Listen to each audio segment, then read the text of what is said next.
नमस्कार, खबरें दोपहर देख रहे हैं आप। मैं हूं आपके साथ प्रशांत कटारे और बुलेटिन में सबसे पहले खबर ग्वालियर से, जहां इमरती देवी के बोल बिगड़ गए हैं। मंत्री इमरती देवी का बीजेपी पर बड़ा हमला। इमरती देवी ने कुत्तों से की विपक्ष की तुलना। राजगढ़ मामले को लेकर बोला हमला, हम कांग्रेसी हाथी हैं, चलते चले जाते हैं, कुत्ते भौंकते रहते हैं, हमें फर्क नहीं पड़ता।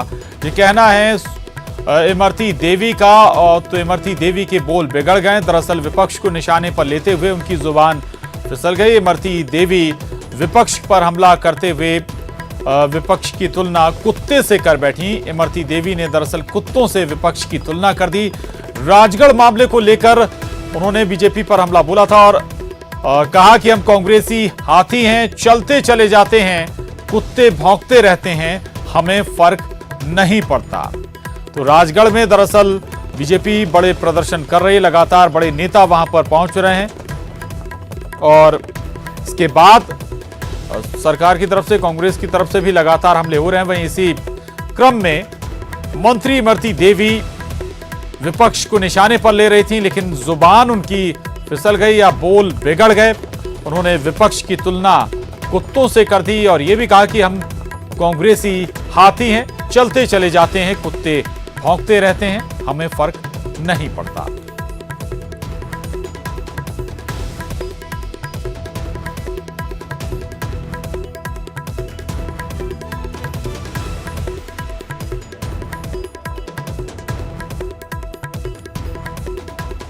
गलत बोलता है तो हम कांग्रेसी हाथी हैं, चलते चले जाते हैं और कुत्ते भूखते रहते हैं, हम फर्क नहीं पड़ता। और जो भी गलत बोलता है तो हम कांग्रेसी हाथी हैं, चलते चले जाते हैं और कुत्ते भूखते रहते हैं, हम फर्क नहीं पड़ता।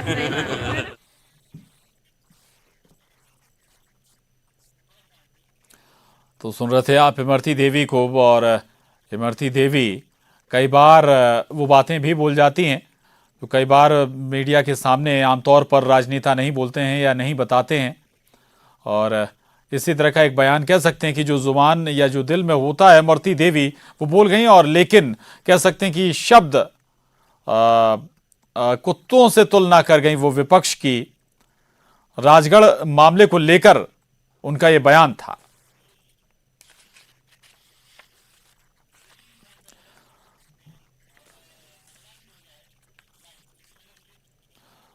सुशील कौशिक हमारे साथ ग्वालियर से जुड़ गए हैं। सुशील, क्या सवाल किए गए थे, आखिर ऐसा बयान दे गई इमरती देवी?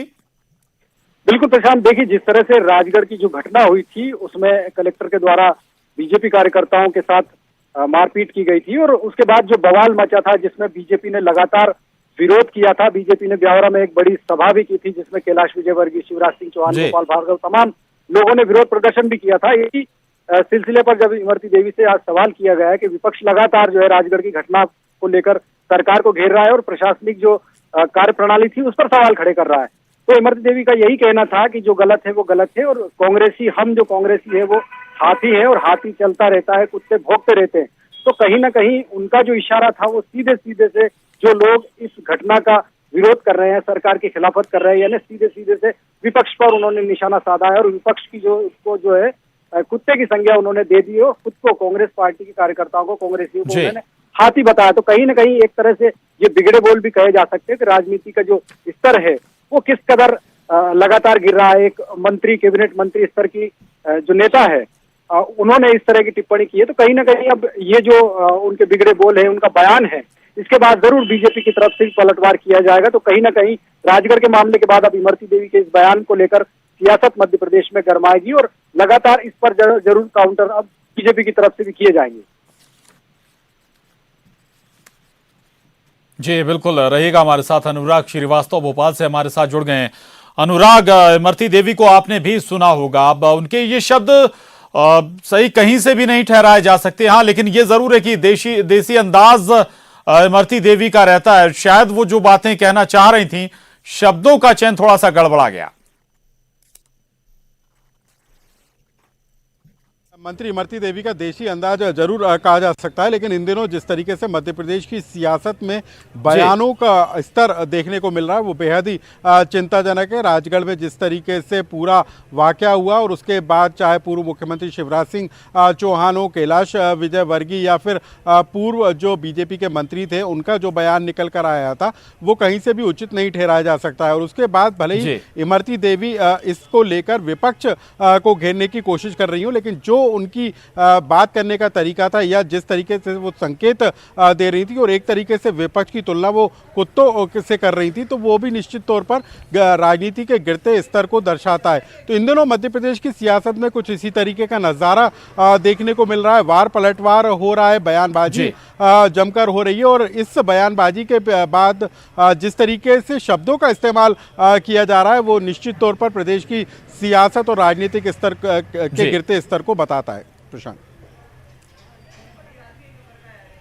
बिल्कुल बिल्कुल अनुराग, यानी कि बिगड़े बोलों की बात करें तो केवल एक पक्ष नहीं बल्कि दोनों तरफ से इस तरह के बयान सामने आ रहे हैं। और उससे भी बड़ी बात है कि बड़े नेता भी इसमें पीछे नहीं है। कैलाश विजयवर्गीय का आप जिक्र भी कर रहे थे।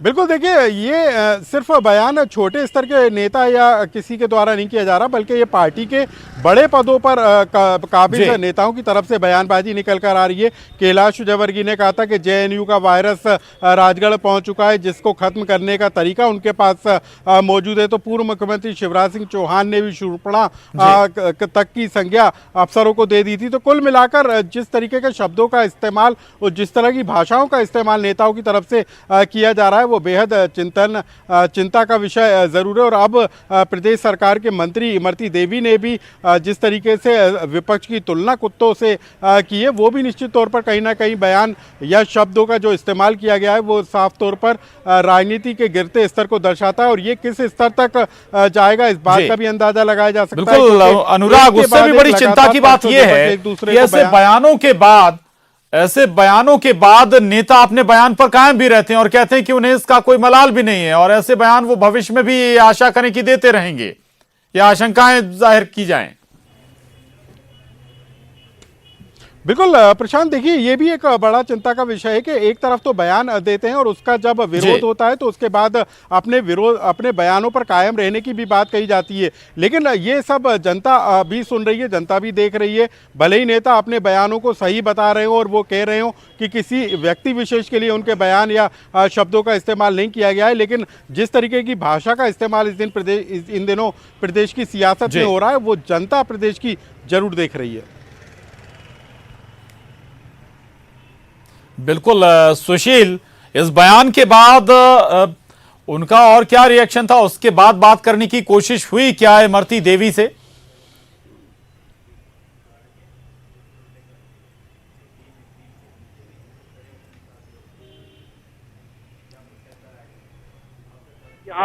सिंधिया को भूमाफिया आवाज आप तक पहुंच रही है? जी जी जी जी जी जी जी।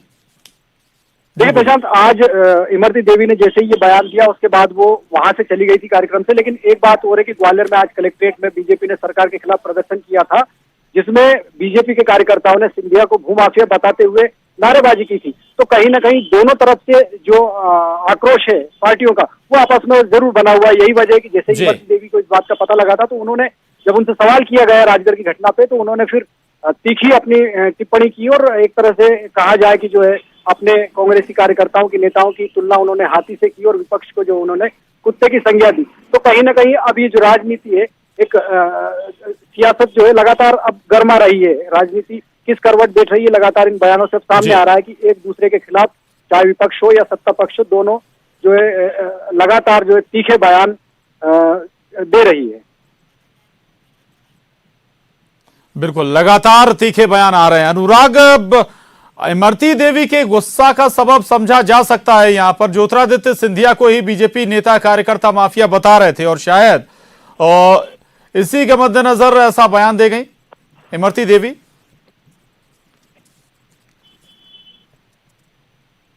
तरीके से प्रदेश भर में कार्रवाई की जा रही है, इस पूरे मसले को लेकर भी बीजेपी और कांग्रेस के बीच में सियासी तकरार दिन ब दिन तेज होती हुई नजर आ रही है। आज बीजेपी का कलेक्टर घेराव किया जा रहा है, प्रदेश व्यापी ये आंदोलन है और इसमें बीजेपी का आरोप इसी बात को लेकर है कि माफिया की आड़ में भाजपाइयों को चुन चुनकर निशाना बनाया जा रहा है। लेकिन ग्वालियर में भी भाजपाइयों ने इस बात का आरोप लगाया कि ज्योतिरादित्य सिंधिया भी कहीं ना कहीं माफियाओं को संरक्षण देने में उनका हाथ है। लेकिन कांग्रेस के तमाम मंत्री या सरकार है वो साफ कर चुकी है कि जो प्रदेश में माफियाओं के खिलाफ कार्रवाई हो रही है अब वो सिर्फ बड़े शहरों तक सीमित होकर नहीं रहेगी, बल्कि अब इसको छोटे स्तर तक भी ले जाया जाएगा। यानी कि गांव कस्बों तक सरकार अब इस अभियान को ले जाने की तैयारी में। प्रदेश के मंत्री पीसी शर्मा ने भी आज इस बात का ऐलान किया है और इस बात के संकेत दे दिए कि अब प्रेशर पॉलिटिक्स को मध्य प्रदेश में बर्दाश्त नहीं किया जाएगा और माफियाओं के खिलाफ कार्रवाई अब निचले स्तर तक ले जाई जाएगी। अभी तक 11 अलग अलग सेक्टर में माफिया के खिलाफ कार्रवाई की जा रही थी, चाहे वो भू माफिया हो, माइनिंग माफिया हो, शराब माफिया हो या दूसरे तरह के माफिया हो। लेकिन अब सरकार इसको व्यापक करने जा रही है और वो तमाम लोगों को के खिलाफ कार्रवाई की जाएगी जो अलग अलग तरीके से संगठित गिरोह के तौर पर, एक माफिया के तौर पर मध्य प्रदेश में लोगों के लिए परेशानी का सबब बन रहे हैं। और शायद यही कारण है कि अब इन तमाम मुद्दों को लेकर बीजेपी और कांग्रेस के बीच सियासी तकरार तेज होती हुई नजर आ रही है और यही बड़ा एक कारण भी है कि नेताओं बिल्कुल अनुराग, यानी कि आने वाले दिनों में भी माफियाओं के खिलाफ कार्रवाई ही दोनों के बीच सबसे बड़ा मसला रहेगा जंग का और आरोप प्रत्यारोपों का सिलसिला भी जारी रहेगा। लेकिन अनुराग, बहुत महत्वपूर्ण ये है, जरूरी ये है कि दोनों राजनीतिक दलों और नेताओं की तरफ से कम भाषा की मर्यादा जरूर ध्यान में रखी जाए। बिल्कुल, देखिए ये दोनों ही सियासी दलों के लिए की जिम्मेदारी है कि वो किस तरीके की भाषा का इस्तेमाल करते हैं। सबसे बड़ी बात है कि नेताओं के जो के रोल मॉडल होते हैं नीचे कार्यकर्ताओं के, और यदि वो इस तरीके के शब्दों का इस्तेमाल करते हैं तो नीचे तक क्या मैसेज जाएगा इस बात का अंदाजा लगाया जा सकता है। तो ये चिंता का विषय न सिर्फ राजनेताओं के लिए बल्कि उन सियासी दलों के लिए भी है जो राष्ट्रीय स्तर के राजनीतिक दल हैं और इनकी एक जिम्मेदारी बनती है कि वो प्रदेश की जनता के सामने किस तरीके के मुद्दों को उठाएं, किस तरीके से एक दूसरे की घेराबंदी करके आम लोगों से जुड़े हुए मुद्दों को उठाएं, ना कि इस तरह की भाषा का इस्तेमाल करके राजनीतिक स्तर को गिराने की कोशिश की जाए। बिल्कुल बिल्कुल, बल्कि संदेश यही दिया जा रहा है अपने निचले स्तर के कार्यकर्ताओं को कि आखिर जो बयान बड़े बड़े नेता दे रहे हैं तो स्वाभाविक है कि उनका अनुकरण ही ये तमाम कार्यकर्ता करते हुए नजर आएंगे, कांग्रेस हो या फिर बीजेपी।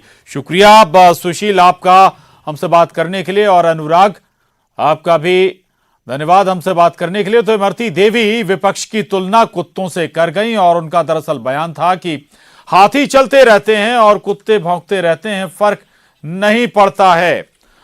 इतना ही नहीं, आपको यह भी बता दें कि इससे पहले राजगढ़ में जो बवाल हुआ था उस पर बीजेपी ने जबरदस्त प्रदर्शन किया राजगढ़ में जाकर, और उसी पर सवाल मंत्री इमरती देवी से किया गया था, जिस पर जवाब मंत्री देवी ने इस अंदाज में दिया। हालांकि अगर बिगड़े बोलों का जिक्र करें तो केवल इमरती देवी के ही बोल नहीं बिगड़े, जुबान नहीं फिसली, बल्कि बीजेपी नेताओं के बोल भी राजगढ़ में ब्यावरा में बिगड़ते हुए नजर आए थे, चाहे उसमें कैलाश विजयवर्गीय हो, गोपाल भार्गव हो या फिर खुद शिवराज सिंह चौहान ने से शब्दों का इस्तेमाल किया था।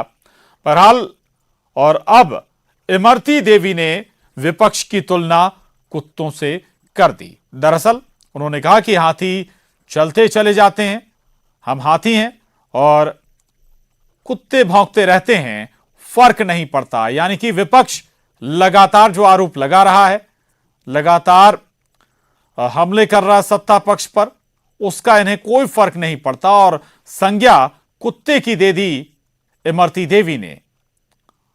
तो दरअसल ग्वालियर में भी बीजेपी ने प्रदर्शन किया था और यह भी कहा था कि ज्योतिरादित्य सिंधिया माफियाओं को संरक्षण दे रहे हैं, और जब इसी से जुड़ा सवाल मंत्री इमरती देवी से किया गया तो उनका गुस्सा बढ़ गया और मीडिया के सामने उन्होंने ये लाइनें कह दी। स्वाभाविक है कि सवाल तो उठने ही थे जब विपक्ष को आप कुत्ते की संज्ञा दे रहे हैं, विपक्ष को आप कुत्ता बता रहे हैं। तो मंत्री से सवाल किया गया था प्रदर्शन को लेकर, विपक्ष के सवालों को लेकर। उन्होंने कहा कि हम हाथी हैं और हाथी चलता रहता है, फर्क नहीं पड़ता है कुत्तों के भौंकने का। तो विपक्ष को इस वक्त वो कुत्ते की भूमिका में दिखा रहे हैं या कुत्ते की भूमिका में बता रहे हैं कि कुत्ते भौंकते रहते हैं, उन्हें फर्क नहीं पड़ता है। विपक्ष आपको फिर बता दें कि लगातार सवाल उठा रहा है और कह रहा है कि माफियाओं के खिलाफ चुन चुन कर कार्रवाई की जा रही है या फिर बीजेपी नेताओं और कार्यकर्ताओं को सरकार निशाना बना रही है। समय समय पर बीजेपी की तरफ से ऐसी सूची भी दी जाती रही है जिसमें कहा यह जाता रहा है कि ये कांग्रेस से जुड़े लोग हैं और बड़े माफिया हैं, भूमाफिया हैं, इनके खिलाफ कोई एक्शन सरकार ले नहीं रही और यही दावा लगातार बीजेपी कर रही है। हितेश वाजपेयी जी हमारे साथ जुड़ गए। हितेश वाजपेयी जी, इमरती देवी कुत्तों से तुलना कर रही है विपक्ष की, वो कह रहे हैं कि हाथी चलते चले जाते हैं, फर्क नहीं पड़ता है, कुत्ता भौंकते रहते हैं, कुत्ते भौंकते रहते हैं। देखिए कटारे साहब, अब आप स्तर समझ लीजिए कि she is senior cabinet minister person. तो अब आप बताइए, अब हम उसी भाषा में जवाब देंगे। देखो इसका कोई अंत नहीं। गाली देना देखो कटारे साहब सबसे आसान काम होता है, सबसे आसान काम होता है, और काम करके दिखाना सबसे कठिन काम होता है। तो आप विपक्ष के लिए थोड़े ना मंत्री बने, आप मंत्री बने हो 7 करोड़ जनता के लिए। तो बेहतर ये है कि उनके लिए आप क्या काम कर रहे हो वो बताओ। ये सब आप बताओ ना, मध्य प्रदेश की राजनीति किस स्तर पर आप लेकर जा रहे हैं। ये कोई बहुत अच्छी बातें नहीं है। और शीर्ष पर बैठे हुए लोग, देखिए नीचे के कार्यकर्ता तो सोशल मीडिया व्हाट्सएप पर इतनी घटिया बातें करते, चाहे इधर के हो चाहे उधर के हो, एक दौर चला है। लेकिन शीर्ष पर बैठे लोग यदि इस प्रकार की बातचीत करेंगे तो उनको भी पता है जब हाथी मदमस्त हो जाता है तो उसके साथ फॉरेस्ट वाले क्या करते हैं।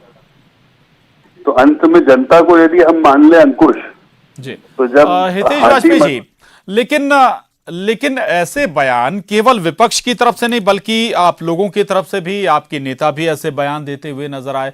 बद्रीलाल यादव ऐसा बयान दे गए और बहुत ज्यादा ना भी कहें लेकिन गोपाल भार्गव कह जाते हैं कि महिलाओं का काम चौका रोटी सब्जी बनाना, ये सब करना। क्या ये दूसरे सिरे से अपमान नहीं है? नहीं, मुझे नहीं लगता कि महिलाओं का काम उन्होंने कहा है। उन्होंने जो कहा था ये कहा था, मैं जैसे वो कॉलर पकड़ के झूम झूम के मार रही थी दोनों महिलाएं, कलेक्टर और एसडीएम। तो उन्होंने ये कहा था कि यदि संविधान नहीं होता तो क्या वो इन पदों तक आ पाती? नहीं आ पाती। तो सीएए संविधान के रूप में जो लोग समर्थन कर रहे हैं उनको झूम झूम के मारना, जिनके कारण की वजह से आप लोग पदों पर बैठे हैं, ये शोभा देता है क्या? यदि वो संविधान नहीं होता तो स्वाभाविक है कि महिलाएं हमारे यहाँ भारत में घरों में रहती हैं जी, नौकरी नहीं करती हैं। तो ये कोई अभद्रता नहीं है मेरा। हितेश जी, बद्रीलाल यादव जी उसी सभा में ऐसा बयान देते हैं जिसे हम सुनवा भी नहीं सकते हैं आपको। बिल्कुल ठीक कहा आपने। इसके भी मैं आपको, बद्रीलाल यादव जी देखिए बहुत सीनियर हैं और हम उनको लगभग 20 साल से जानते हैं बहुत अच्छे से। तो बद्रीलाल यादव जी ने जो कहा, हमारे ग्रामीण परिदृश्य में आपको याद हो सौतेली माँ के लिए कहा जाता है कि वो जो अपना बच्चा होता है उसको तो बड़े प्यार से रखती है, ठीक है, और जो सौतेला बच्चा होता है उसको। हितेश जी मैं आपके पास दोबारा आ रहा हूं। भूपेंद्र गुप्ता जी हमारे साथ जुड़ गए हैं, कांग्रेस प्रवक्ता। भूपेंद्र गुप्ता जी, मंत्री इमरती देवी विपक्ष की तुलना कुत्तों से कर रही हैं। नहीं, विपक्ष से तुलना नहीं, कहावत है वो। कहावत ये है कि जो लोग बिना बात के आलोचना करते हैं, उस बिना बात की आलोचना के लिए जो आधारहीनता की बातें अभी देख रहे हैं आप किस तरह जस्टिफाई कर रहे हो। अगर किसी महिला को गाली देना इस आधार पर न्याय संगत ठहरा दो कि वो बहुत बुजुर्ग आदमी है, इससे बड़ी कोई हास्यास्पद बात हो सकती है क्या समाज में? तो ये जो है ये इसी तरह की बातें हैं। ये कहावत हर किताबों में, बच्चों की पुस्तकों तक में आपको लिखी मिल जाएगी कि हाथी चले बाजार कुत्ते भौंके हजार। ये जो कहावत है, और ये कहावतों के माध्यम से बहुत सारी चीजें कही जाती हैं जो बेबुनियादी आलोचना है कि किसी अधिकारी को जबरन आप जो है टारगेट बनाएं और उसकी निंदा करें। तो ये वो उस तरह की वो है, इसमें कोई सोचने की बात नहीं है। और ये तो किताबों में टेक्स्ट बुक में लिखी जाने वाली ठीक है भूपेंद्र जी, माना ये कहावत है और बहुत जगह इस्तेमाल होती है, लेकिन ये सत्ता पक्ष और विपक्ष के लिए इस कहावत का इस्तेमाल करना, फिर इसके मायने क्या निकलेंगे? इसका कोई मायना नहीं है और ये किसी को व्यक्ति को केंद्रित नहीं है। ये केवल जो है कि एक जो बेबुनियाद विरोध है किसी बात का, उस बात को इंगित करने के लिए इसमें किसी से कोई संदर्भ नहीं है। और ऐसी कहावतें कही जाती हैं जिसमें किसी के कोई इंगित नहीं होती। अभी देख रहे हैं आप कि उन माता और क्या क्या बना दिया है। जिस बात पे, जिस गंदी जबान पर मंत्री खुद माफी मांगने तत्पर हो गया है, उसको भारतीय जनता पार्टी के लोग अभी भी जो है बेलाज जस्टिफाई ठहराने की कोशिश कर रहे हैं। इससे ज्यादा कुछ दुर्भाग्यपूर्ण क्या हो सकता है? जिसने बोला है वो तो माफी मांग रहा है, और जिनने नहीं बोला है वो उसको न्याय संगत ठहराने कह रहे नहीं साहब वो तो सौतेली माता, वो कौन सी माता बोला भी नहीं। तो ये अच्छी बात थोड़ी है। समाज में कोई चीज अगर पतन की तरफ जा रही है उसका नुकसान सबको है, समूचे समाज को, कांग्रेस को भी है, बीजेपी को भी है, और सबसे बड़ा देश को है। ऐसी चीजों से बचना चाहिए और इनको न्याय संगत ठहराने की जो भी चेष्टाएं हैं उन्हें समाज को हताश करना चाहिए, उन्हें रोकना चाहिए। कभी कांग्रेसी भी अगर ये बयान देता हमारा, तब भी मैं यही बात कहता कि जो बयान बद्री प्रसाद जी ने दिया है वो बयान निंदा के काबिल है और उसकी निंदा होनी चाहिए। ठीक, कटारे साहब ठीक है, बहुत शुक्रिया भूपेंद्र जी। और हितेश जी आपका भी बहुत धन्यवाद हमसे बात करने के लिए। माफी के साथ छोटा सा ब्रेक लेना है और एक छोटे से ब्रेक लिए रुक रहा हूं। खबरों का सिलसिला न्यूज 18 मध्य प्रदेश छत्तीसगढ़ पर लगातार जारी है।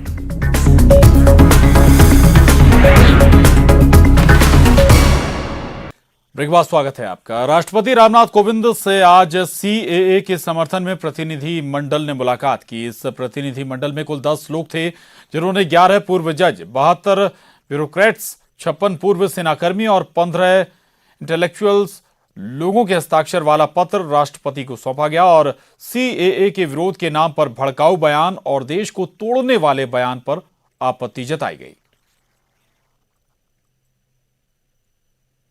राष्ट्रपति रामनाथ कोविंद से सीएए के समर्थन में आज कुछ लोगों ने मुलाकात की, बुद्धिजीवियों ने मुलाकात की। हम उनसे ही बात करते हैं। सर, आपने आज रामनाथ कोविंद जी से मुलाकात की, क्या कुछ बात रहा सर? उन्होंने बड़े ध्यानपूर्वक हमारी बात सुनी और हम जो कंसर्न सिटीजन हैं, आज देश के हालात कैसे होते जा रहे हैं, जैसे कि आज़ादी से पहले के हालात बनाने की एक व्यवस्था की जा रही हो, उस ढंग के हालात हो रहे हैं। और उसके बाद पाकिस्तान टाइप की भाषा का इस्तेमाल होना, ये कई जगहों पे देखने कि जो पाकिस्तान की भाषा बोली जा रही है वो इस देश के लिए, देश की इंटीग्रिटी के लिए ठीक नहीं लगा।